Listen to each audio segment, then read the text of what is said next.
Insights, le podcast de Grant Thornton France. Bonjour Agnès de Ribé. Bonjour Laurent. Vous êtes directrice de la communication, du marketing et du business développement de Grant Thornton France. Et aujourd'hui, un numéro un peu spécial d'Insights, puisque nous allons parler d'objectifs croissance, la lettre des décideurs. En 2 mots Agnès, de quoi s'agit-il ? Objectif Croissance, c'est le magazine de Grant Thornton. Il existe depuis de nombreuses années.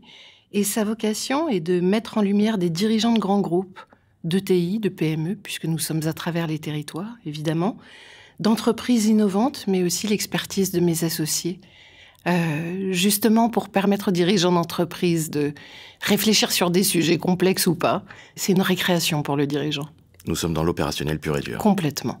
À l'instar de Grant Thornton, qui est aux côtés de ses clients. Et pour qui l'expérience client est une priorité. Alors merci à vous Agnès d'avoir présenté de manière très succincte Objectif Croissance. Aujourd'hui, grande première, un édito sonore d'Objectif Croissance, la lettre des décideurs.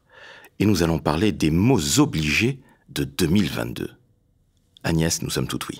Oui, c'était un sujet qui m'intéressait, les mots obligés, parce que dans mon métier, forcément, j'écris beaucoup et je perçois un appauvrissement de la langue et de la fin des nuances.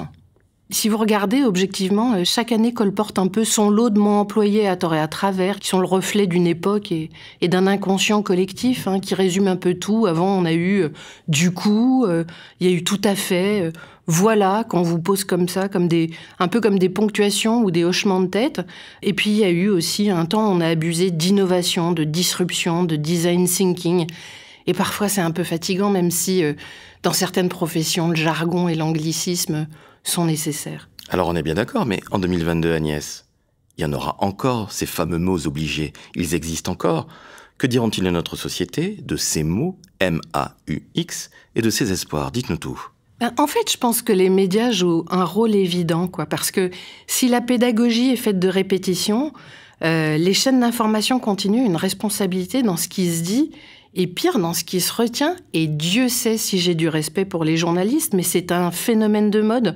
Si on prend un exemple récent, le terme de grand remplacement, dont les médias ont abusé pour son caractère anxiogène, était efficace. L'expression se diffuse, infuse, et si vous regardez, elle se termine dans un discours de campagne présidentielle.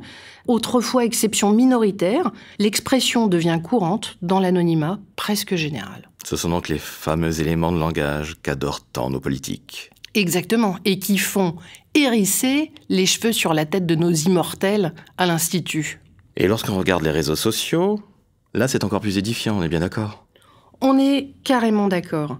Sur les réseaux sociaux, on est friand d'expressions toutes faites, de sentences vraiment politiquement correctes, de punchlines, de citations empruntées aux anciennes gloires, des politiques, des historiens, des écrivains, donc elles deviennent indiscutables. Et on vit à l'heure des marqueurs de l'instant, pas à celle d'une réflexion durable. La manière dont nous allons plus loin avec nos clients chez Grant Thornton, c'est la manière d'appréhender le temps long de leur entreprise. On ne peut pas toujours être uniquement dans la crise et dans l'instantanéité. Regardez par exemple, un autre exemple, les mèmes qui sont des images animées.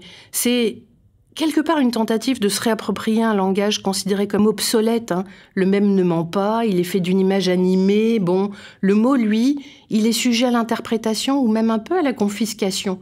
Si on prend l'exemple du mot liberté, est-ce qu'il n'a pas été détourné parfois et l'étendard de projets douteux, d'entreprises contestables, de guerres inavouables ou réelles d'ailleurs, à la lumière de cette actualité éprouvante, regardons l'actualité aujourd'hui. Où se situe la réalité de la liberté ? Eh bien, merci à vous, Agnès. C'était une première, cet édito sonore. Avant de nous quitter, j'ai une petite question. Dites-moi.